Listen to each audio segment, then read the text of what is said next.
Welcome to the High Adventure Scouting Podcast. This is the source for all things high adventure for scouts, scouters, and anyone else interested in promoting high adventure trips for our youth. You can find all kinds of great high adventure options for your scouts at highadventurescouting.com. We are constantly updating the list of cool trips, and we want your input on your best trip. Welcome, high adventure enthusiasts. We are excited, as always, to highlight a high adventure base on this edition of the High Adventure Scouting Podcast. Today, we're going to visit the Facebook Live episode from the Philmont Trek Talk Group. The January 2022 episode has the panel members talking about the Philmont Trek selection process. Now, the discussion was a good one, and I decided to feature it on a few episodes this month. Now, I've split up the discussion into 2 episodes, and this one will be part 2. This is timely as most crews are making their decisions in the next several weeks. There were 5 panelists for this discussion. Sal Porto is with Troop 212 in Lutz, Florida, and has been on 6 treks to Philmont and is planning a 7th for 2022. Jeff Kress is with Troop 19 and Sea Ship 4019 in Burlington, North Carolina. He's also an administrator for the Philmont Trek Talk group on Facebook and gear-report.com. He's been on numerous Philmont treks over the years. The third is Andy Parrish. He is the High Adventure Chair for Troop 152 in Westfield, Indiana. He's also the purveyor of the YouTube channel Andy Parrish Outdoors, where he discusses Philmont prep and trips, as well as personal hikes all over the United States. The next is Daryl Tadson. He is involved with, at the troop, district, and council level over 45 years and is routinely seen working at the Welcome Center at Philmont. He's been on numerous treks and sends 6 to 7 crews to Philmont each year from the Greater St. Louis Area Council.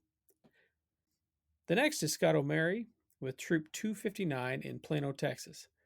He has extensive experience with all 4 high adventure bases. The panelists' bios will be included with the episode info. Now, without further delay, let's jump into the discussion.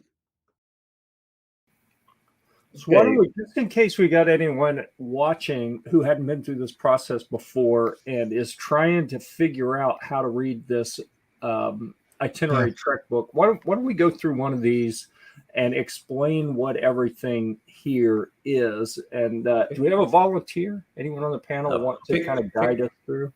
Pick a better one than that. No, pick 24. Pick 24. Pick 24. 24. I think that's the same one we did. I think that's the same 21. 24 is what we did last year. Yeah. Order me around already. Hang on. Almost there.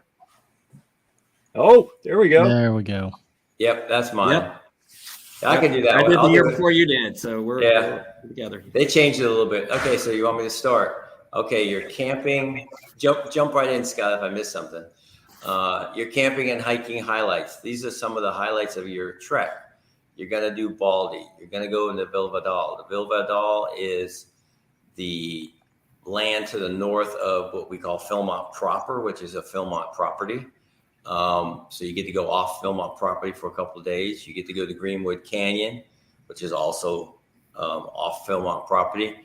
And you get to hike through Baldy Skyline. That's some of your highlights. Your program highlights, these are some of the fun things you get to do. You get to pick up a burro.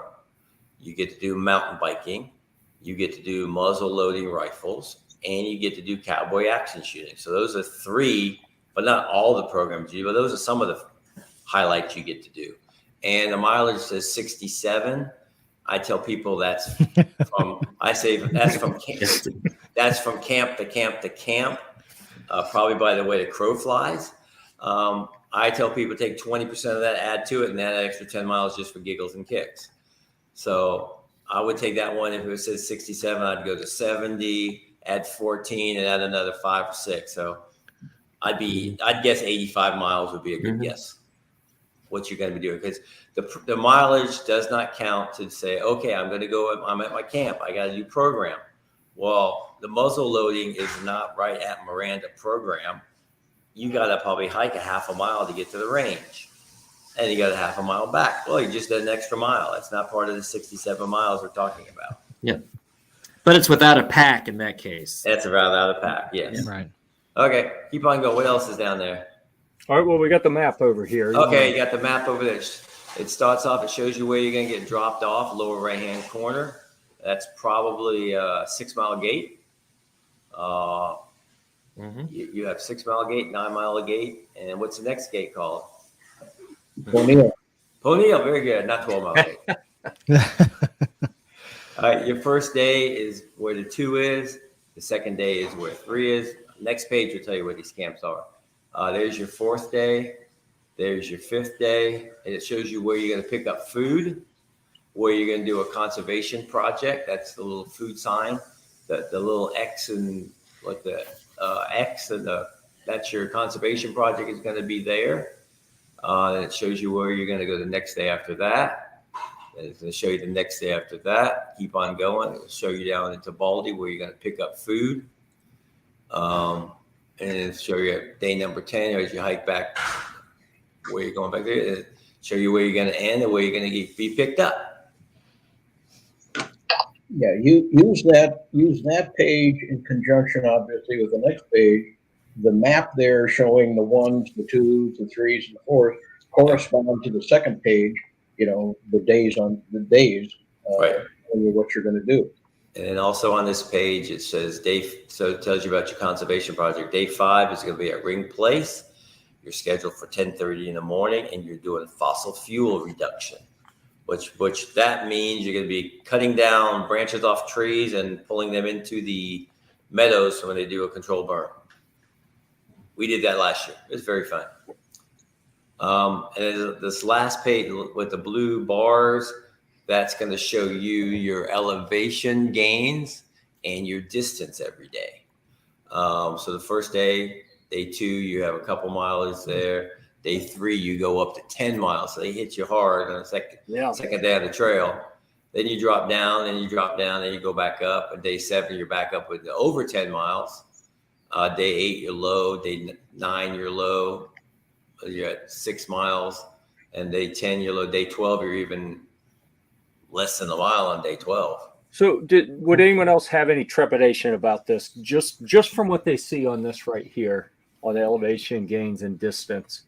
I'll tell you, day 3 to me has got enough mileage and elevation gain that I've had some altitude acclimation issues on the last 2 treks, and it's usually day 3 that it hits me. So if all else is equal and we can pick one that has an easier, day 2, 3, and 4 as far as distance and mainly elevation gain. Distance doesn't seem to matter as much. Elevation gain for me. Well, then kind of shifting that altitude profile later in the trek works better for me. Jeff, if you look at just as a comparison, think about this mapping and the elevation gain, and then look at something like 21 as just a comparison side by side to think about if we just look at what you just talked about. 21 is what we did. Yep. And it was one of the reasons we chose it was exactly what you talked about.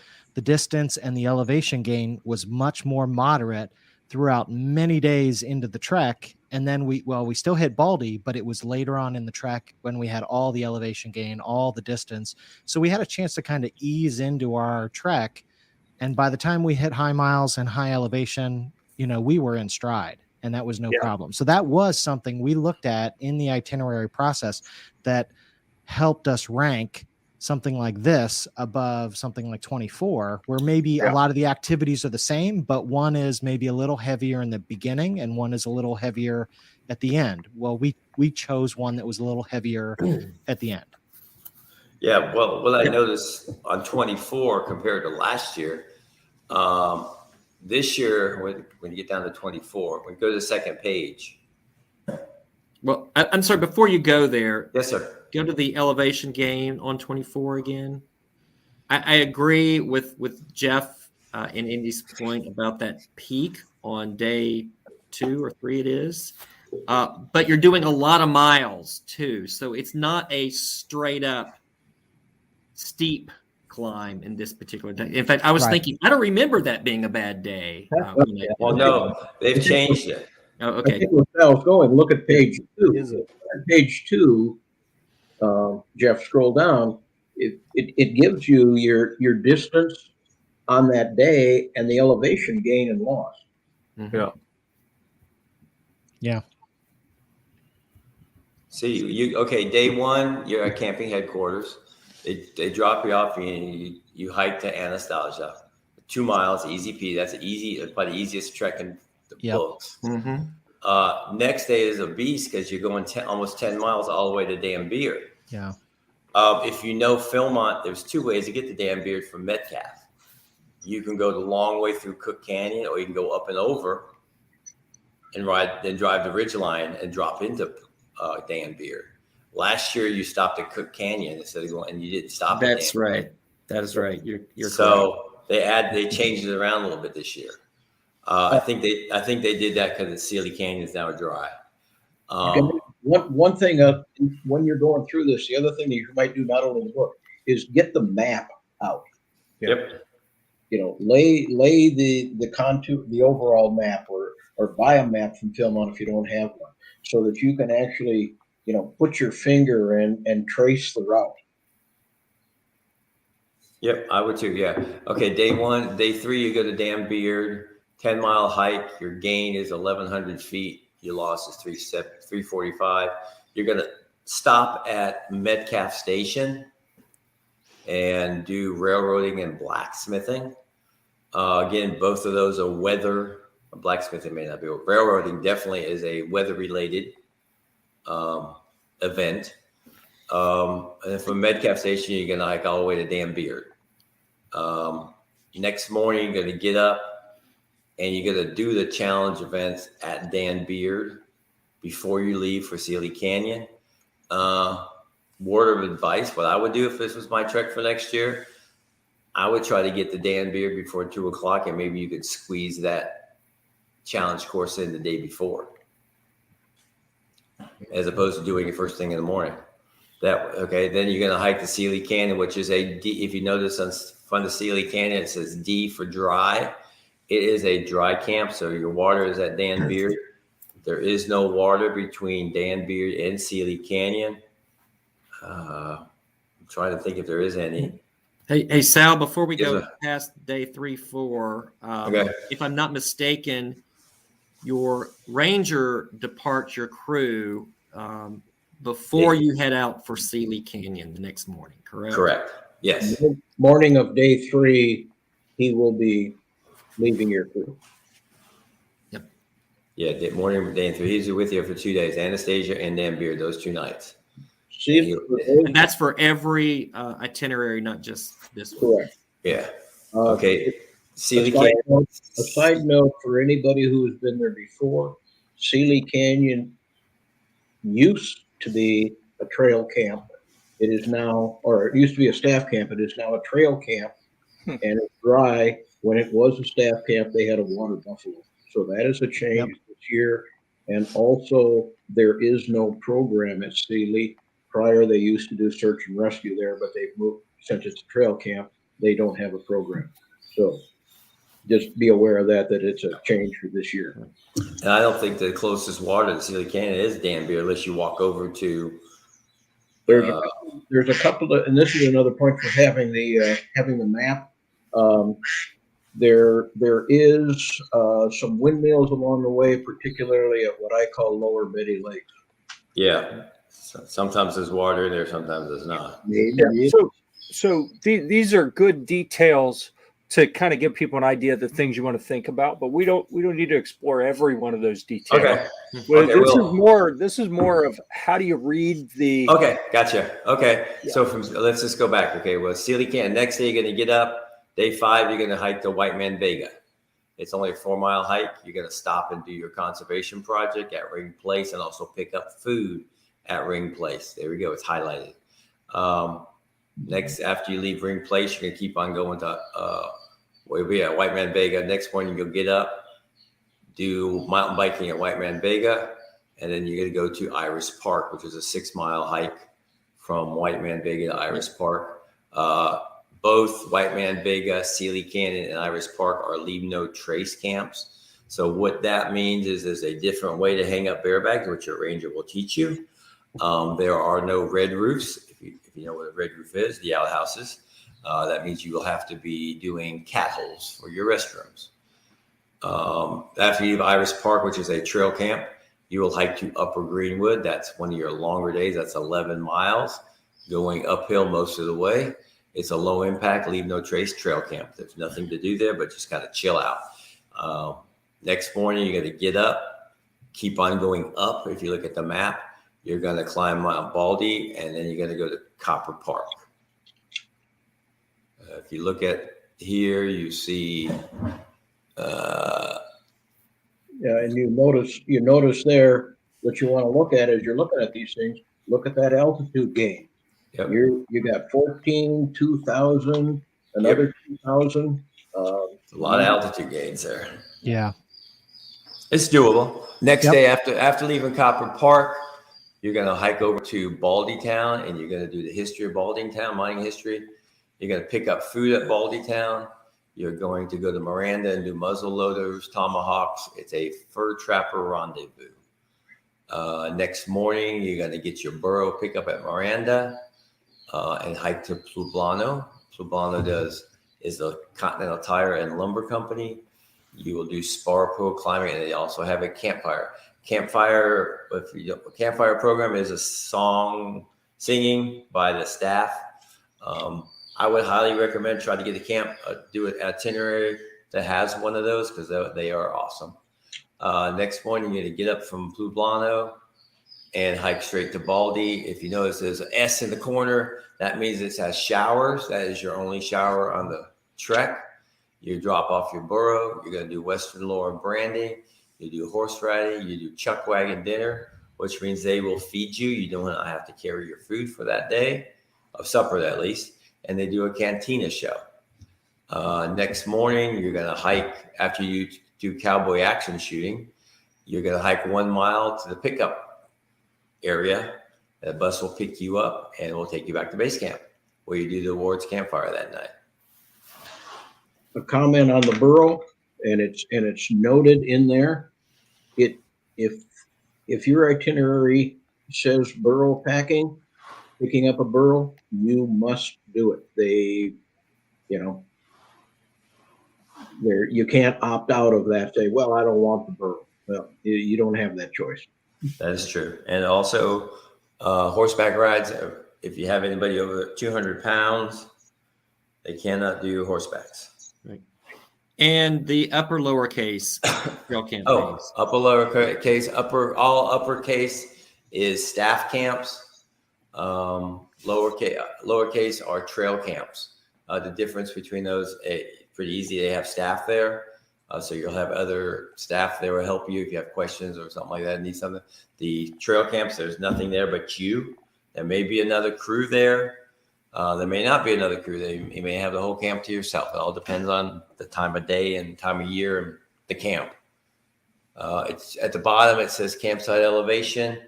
The minimum is 6,848 feet. That's where the lowest place you're going to be camping. The highest you're going to be camping is 10,453. You have 5 staff camps, 5 trail camps, and 1 dry camp. So your conservation project is at Ring Place, and you need the north sectional map. So when you get to Philmont, buy at least 2 of them. One for the kid, one for the scouts, and one for the adults. Also, there are some treks, and I don't know which one, but you are going to have to make a choice at base camp. I know particularly the ones that involve what's the south side of Schaefer's Pass, but Schaefer's Pass and Clark's Fork. Clark's Fork has chuck wagon dinner. You will have to make your choice of whether you're going to side hike the Tooth of Time, or are you going to go to Clark's Fork directly and partake of chuck wagon dinner. I can't remember. There's a couple of hikes where you have to make that choice. You can't do both. There's just not enough time to do it. That's true. It all depends again. All depends on your trek that you get. Yeah. So when you're looking at the different itineraries, This one 24 says it's strenuous hiking with some program time. You get some of the shorter ones may be much heavier in program time. You spend less time getting from place to place, more time actually doing the activities there. You get on one of the super strenuous ones, you may go through some camps that have some awesome program opportunities. You don't get to do them because you don't have time. You got to keep. You don't have time, walking. right? You got to get to point A to B fast. And if you have 3 or 4 10-mile days, you're not going to be time for anything. This was not a bad. I mean, we did it last year. We had plenty of time to do everything. We got to do all our program. We even squeezed in a program that wasn't even on there. Yeah. But Yeah, we'll do that for another time.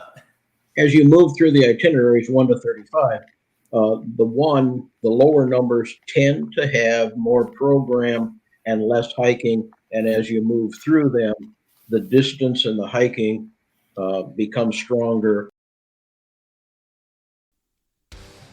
We all know the major high adventure bases around the country, and they offer some awesome programs. Have you been searching for a cool alternative from your typical high adventure trip? As a scout leader, I want to give our scouts some great alternatives. You need to check out highadventurescouting.com. You'll find information on over 30 different council high adventure bases in 24 states. Maybe you're looking for a do-it-yourself option and need some ideas. Maybe you've taken a great trip and you want to share your good fortune with your fellow scouts and scouters. Just send us the details and we'll publish your trip. Whatever your interest, highadventurescouting.com is the one-stop shop for all things high adventure. That's highadventurescouting.com. I wanted to point out something that you may have noticed when we were going through the itinerary guidebook, the official Philmont publication, is they said very specifically your only source of truth is official Philmont published information, which I think is basically saying if you use something else like the site that I have up here, which is called Philtrek, then that is unofficial information. It may or may not prove to be true. They're not guaranteeing you that stuff published on other people's websites is going to be true. So keep in mind, now that I've said that, this the site that you see up here, it's philtrek.com, philtrek.com. And a gentleman goes in and updates the itineraries every season and has built a tool to help you go through some of the different options. I would say absolutely consider using it. See if it looks useful to you. Compare it to the tool that you have through the Camping Gateway that Philmont has built. If it's useful, use it. If it's not, don't. Cross-check any critical information to be sure that that you're getting accurate information, regardless of what source you use. It's true. I've used it in the past, but I've always cross-checked it with the official Philmont. I may have the itinerary book in front of me while I'm looking at Philtrek. Right. I mean, you're always going to be looking at multiple sources. I mean, look at Philmont, and then you look at somebody else's website. What is the difference? Got a few questions here. This is a trail camp and a dry camp. Okay. Dry camp means there is no water there, so you may have water at breakfast or lunch, but you will not have water till probably sometime in the late morning or even lunchtime the next day. Again, depending on what your dry camp is and where it's at. So you may have to go from breakfast to lunch the next day with no water sources available. So you will have to carry extra water for that day. And they tell you how to cook. You cook ahead of time and all that stuff like that. You switch your lunches for dinners and stuff like that. But that's a dry camp. And the guidebook will tell you where your water, where the best available water is. Like we looked at the one that said Sealy was dry, and it said water at Green Place, or Dan Beard. Oh, Dan Beard, yeah. And here's one I can't answer. Well, you hadn't finished the question. They hadn't finished the question yet. Really? They told the difference between a wet and a dry camp, not the difference between a staffed and a trail camp. Staff and trail camp is just that. There is a staff camp. There is a staff. There's most likely a program there. A trail camp is just a wide spot in the trail. There you go. Trail camp is just so you. you ask about 2 camps, trail camps and dry camps. The third one is the staff camp. So we covered them all. There probably are no dry staffed camps. I'm gonna No. You only have a dry trail camp, and not all of them are dry. Got it. The closest thing they have to a dry staff camp is Ring Place, and they bring in a water buffalo. Mm-hmm. Okay, who's actually done this process where you go put them in? I have. Camping Gateway. All right. Is it hard? Easy? No, it's easy. It's simple. It's when they open it up, whatever day they open up at whatever time it is, you don't see it. So let's say it's 10 o'clock in the morning, Eastern time, it opens up. The gateway will open up and they'll say, enter your choices. You enter 2, 4, 6, 8, 10. You hit enter and they say, are you sure you want 2, 4, 6, 8, 10? Yes or no? Yes. No. Done. And a month later, you get an email saying you were awarded this number. Okay. It's you think pretty easy. Facebook user could handle it?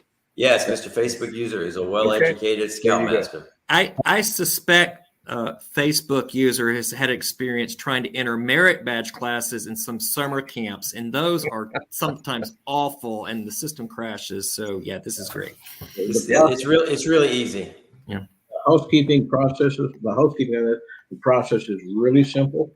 It'll open on January the 16th. It'll close at 9 a.m. on February the 16th. Any time between there, you can modify your choices.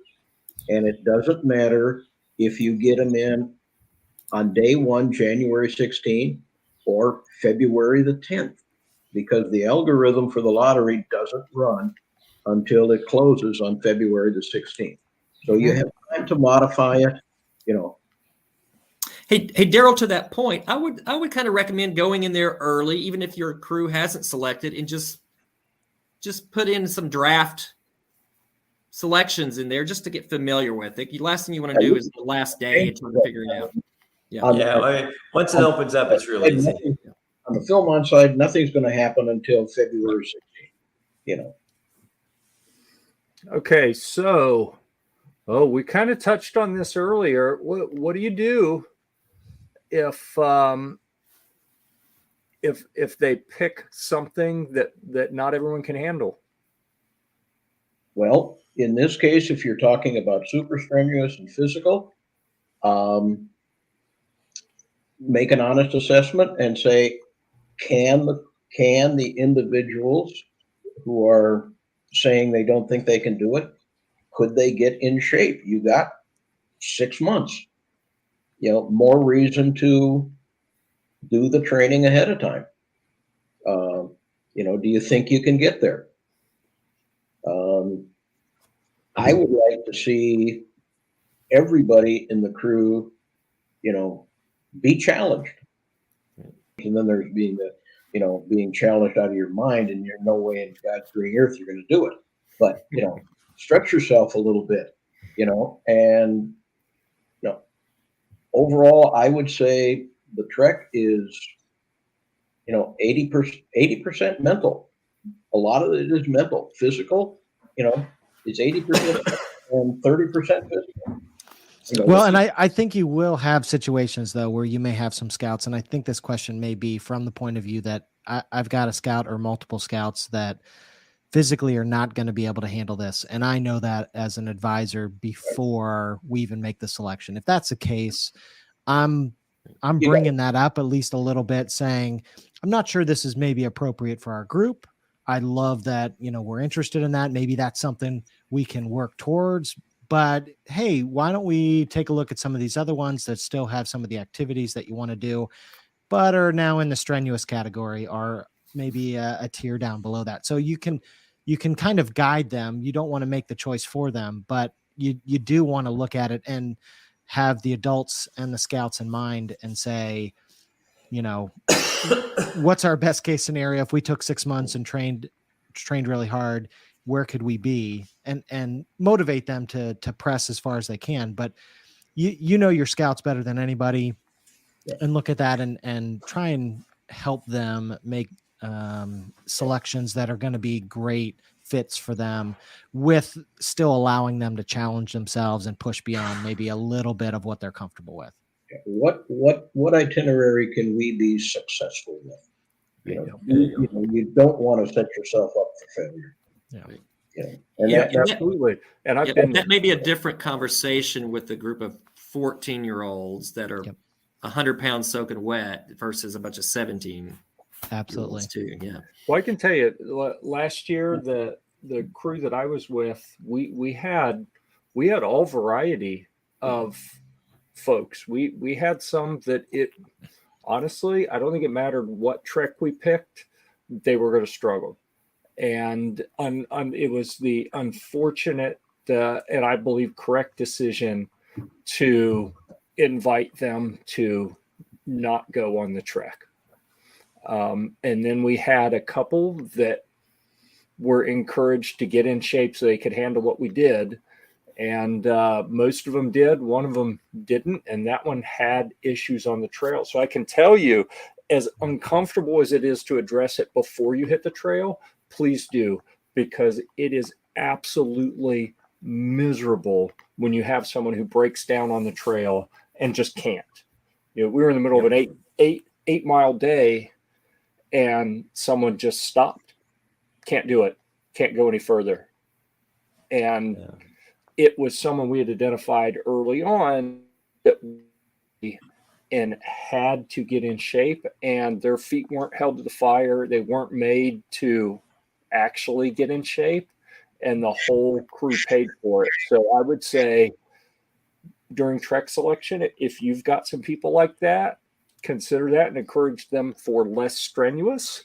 And if you need to be more aggressive at holding people's feet to the fire to get their preparation so that they will be ready, that's tough, but figure out what you're willing to do there, because you got to do it, whether you do it before you hit the trail or on the trail. You don't want to do it on the trail. We're going to struggle. You're going to have to deal with them. Yeah, I'd rather do it off the trail. I'm sorry, but I'm brutally honest with my crew. I'll tell them straight up, that you can't handle this.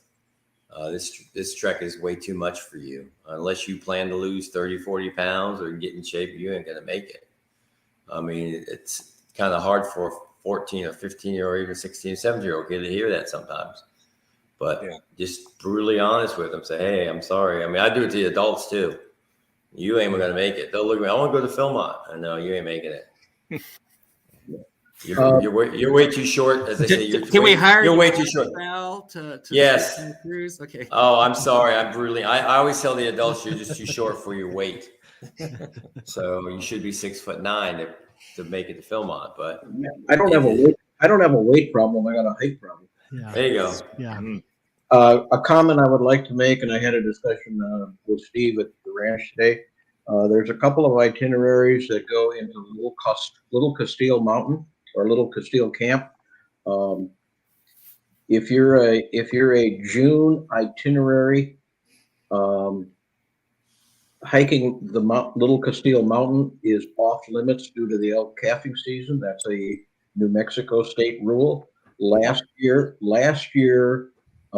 as an option, they offered Ash Mountain as the peak to hike from that camp because it's a 2-day layover camp. This year, they have taken Ash Mountain off the itineraries due to safety concerns and issues that they had last year. So if you're a June, a 6-something itinerary, and you choose one going to the camp Little Castile, be aware that there's probably not a peak for you to bag on that itinerary. Interesting. All right. Oh, here's another water question, and Andy has already answered it, so we're just gonna. Yeah, trail camps pass it. are typically water camps. Not necessarily dry. There may be springs or whatever there. Yeah. Thank you, Andy, for answering that already. Yes. Okay. Facebook user prolific with the questions this evening. Thank you. We appreciate it. Let's see. Ed, who can answer this one? Do you have to have the leaders? The contingent or the crew advisor. Yeah, the senior crew advisor. I call him the senior crew advisor.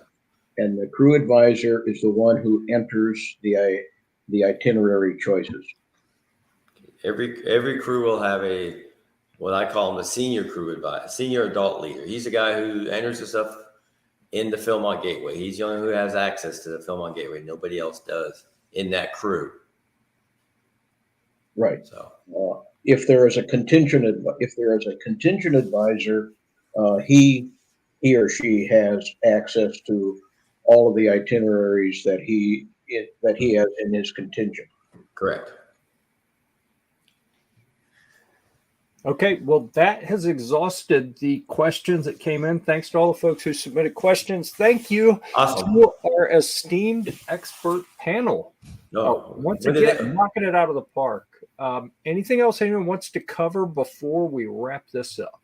I would say if as you work through this process, you have questions, post them out there on our Facebook page, and also use Philmont. I mean, if you got a question that maybe we can't answer or you think is best answered directly by them, give them a call, send them an email. Yep. Philmont Camping at boyscouting.org. I want to thank the members of the Philmont Trek Talk group for their expertise. If you and your unit are considering or have a Philmont Trek coming up, this is an awesome resource for former advisors, current advisors, and experts. Just look up Philmont Trek Talk in Facebook and you'll find the right group. Now, there are also similar groups for the other BSA high adventure bases that you should take a look at. Thanks for joining us today, and remember to tell your friends about this podcast. You can find us online at highadventurescouting.com, on Facebook or Instagram. If you have any questions or ideas for future podcasts, just email us at info@highadventurescouting.com. This podcast and website are independent and not affiliated with any youth organization. Happy High Adventure! This has been a production of High Adventure Resources.